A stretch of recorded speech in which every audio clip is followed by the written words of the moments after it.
Hello lovely people, welcome to my channel. Thank you for clicking my video. In this video we shall be looking at how to face TikTok dark mode option not showing.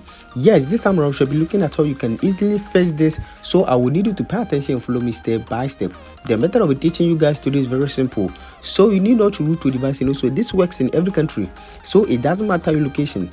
Now before we start, if today happens to be your first time on this channel, just subscribe and also turn on the notification icon and be part of this wonderful family, so that anytime I upload a new video you might be the first person to watch it.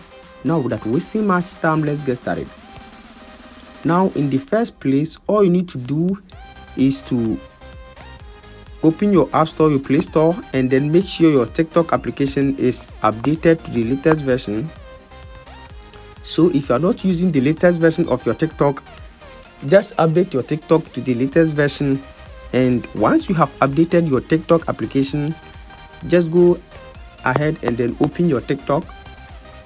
Once you open your TikTok, at the down right corner you can see profile. Just click on your profile, and once you click on your profile, you can see over here at the upper right corner the three lines there. Just click on that and then click on settings and privacy.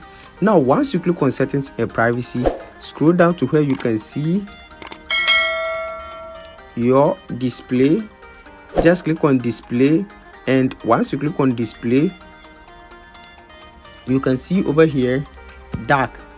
Now you can see I have activated my dark mode option on my TikTok account. So with this you can turn on and off dark mode on your TikTok account, and that's it. I hope this video is very helpful. Thanks for watching. Don't forget to subscribe and also turn on the notification button so that anytime I upload a new video